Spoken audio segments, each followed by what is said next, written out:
How wrong would I have to be before you wouldn't listen to a word I said? What if I said something and it was so flawed, so incorrect, that you would say, I cannot listen to anything this man says. He doesn't know what he's talking about. I could probably make one huge mistake and that would drive people away from my channel. But the church has made many, many, many huge mistakes. And yet still, people believe what they've been told to believe. Let me tell you what the mistakes are. The church said the earth was flat. It isn't. The church said the earth is the center of the universe. It isn't. They said the sun revolved around the earth. It doesn't. The church had no knowledge of dinosaurs. The church had no knowledge of different kinds of man.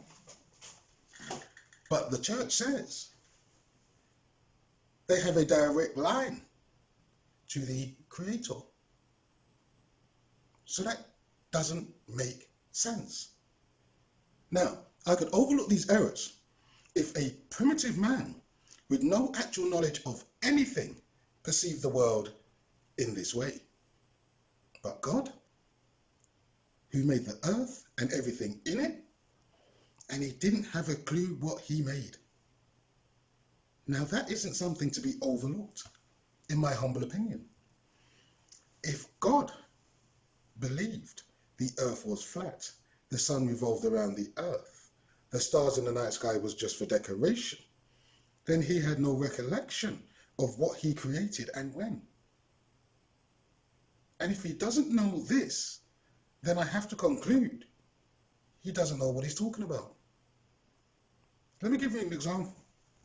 If you've got a builder and he constructs a house, boasting about how great his work is, but he doesn't know how many bedrooms, whether it's a 2 or 3-story dwelling, how many bathrooms it has, or how many living rooms.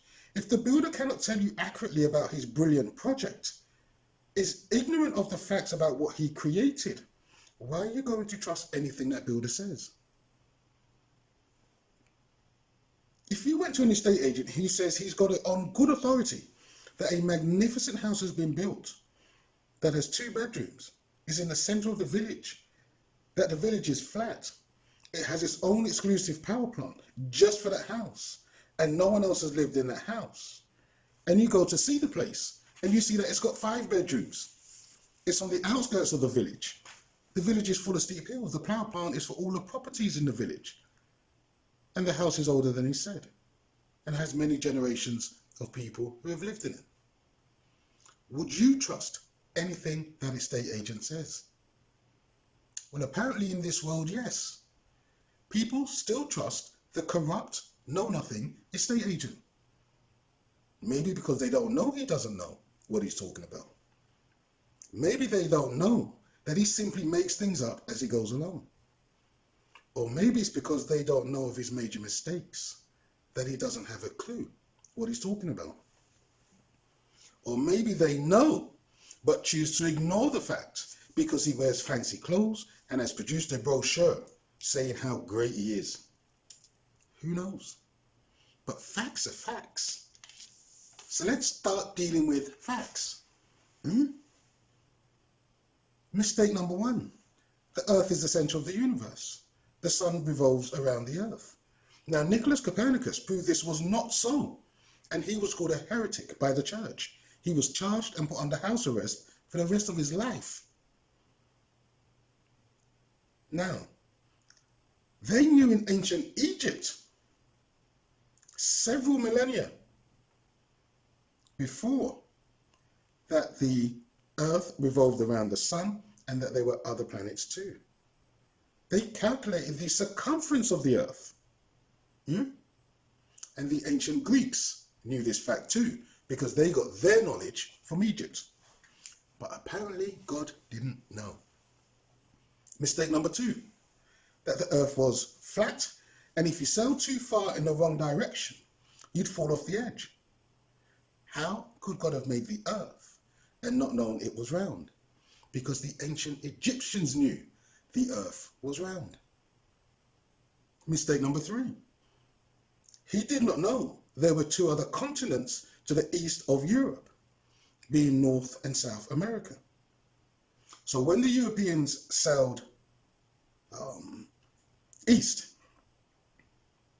in the 15th century and they discovered these continents, they called it the New World.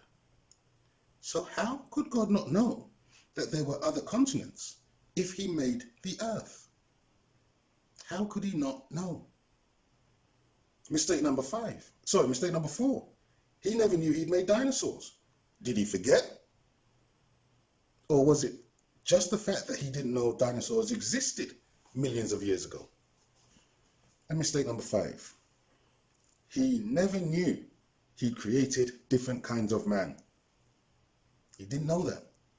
Neanderthal, Cro-Magnon, Denisovan, Homo habilis, Homo erectus, to name a few. Did he forget that as well?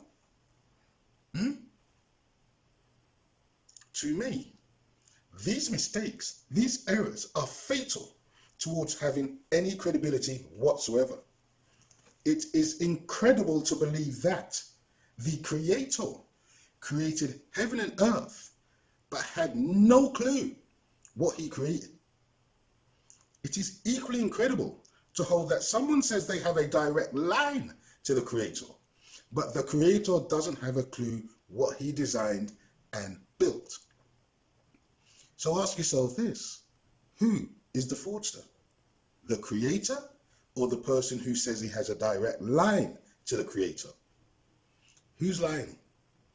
Someone has to be, because neither one of them know what they're talking about.